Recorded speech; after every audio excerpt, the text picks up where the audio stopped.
स्वागत है दोस्तों आप सबों का। अब बैताल अपनी अगली कहानी सुनाता है। क्या चोरी की गई चीज पर चोर का अधिकार होता है? बैताल राजा विक्रम से कहता है कि नेपाल देश में शिवपुरी नामक नगर में यशकेतु नामक राजा राज करता था। उसके चंद्र प्रभा नाम की रानी और शशि प्रभा नाम की लड़की थी।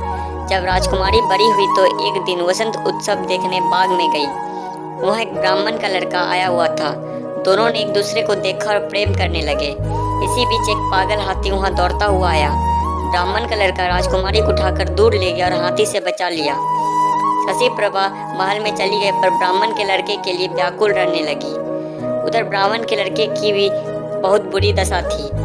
वह एक सिद्ध गुरु के पास पहुंचा और अपनी इच्छा बताई।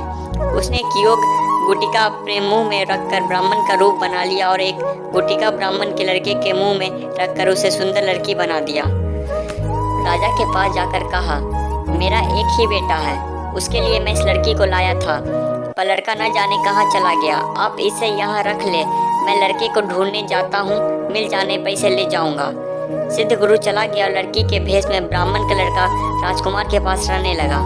धीरे धीरे दोनों में बड़ा प्रेम हो गया। एक दिन राजकुमारी ने कहा, मेरा दिल बड़ा दुखी रहता है। एक ब्राह्मण के लड़के ने पागल हाथी से मेरी प्राण बचाई थी, मेरा मन उसी में रमा है। इतना सुनकर उसने गुटिका मुंह से निकाल ली और ब्राह्मण कुमार बन गया। राजकुमारी उसे देखकर बहुत प्रसन्न हुई। तब से वह रात को रोज गुटिका निकालकर लड़का बन जाता, दिन में लड़की बना रहता। दोनों ने चुपचाप विवाह कर लिया। कुछ दिन बाद राजा के साले की कन्या मृगांक दत्ता का विवाह दीवान के बेटे के साथ होना तय हुआ। राजकुमारी अपना कन्या रूपधार ब्राह्मण कुमार के साथ वहां गई। संयोग से दीवान का पुत्र उस बनावटी कन्या पर रिझ गया। विवाह होने पर वह मृगांक दत्ता को घर तो ले गया, लेकिन उसका हृदय उस कन्या के लिए व्याकुल रहने लगा। उसकी यह दशा देखकर दीवान बहुत हैरान हुआ। उसने राजा को समाचार भेजा। राजा आया। उसके सामने सवाल था कि धरोहर के रूप में रखी हुई कन्या को वह कैसे दे दे। दूसरी ओर यह मुश्किल है कि न दे तो दीवान का लड़का मर जाए। बहुत सोच विचार के बाद राजा ने दोनों का विवाह कर दिया। बनावटी कन्या ने यह शर्त रखी कि चूंकि वह दूसरे के लिए लाई गई थी, इसलिए उसका यह पति 6 महीने तक यात्रा करेगा, तब वह उससे बात करेगी। दीवान के लड़के ने यह शर्त मान ली। विवाह के बाद वह उसे मृगांक दत्ता के पास छोड़ तीर्थ यात्रा चला गया। उसके जाने पर दोनों आनंद से रहने लगे। ब्राह्मण कुमार रात में आदमी बन जाता और दिन में कन्या बना रहता। जब 6 महीने बीतने को आया तो वह एक दिन मृगांक दत्ता को लेकर भाग गया। उधर सिद्ध गुरु एक दिन अपने मित्र शशि को युवा पुत्र बनाकर राजा के पास लाया और उस कन्या को मांगा। श्राप के डर के मारे राजा ने कहा, वह कन्या तो जाने कहाँ चली गई, आप मेरी कन्या से इसका विवाह कर दे। वह राजी हो गया और राजकुमारी का विवाह शशि के साथ कर दिया।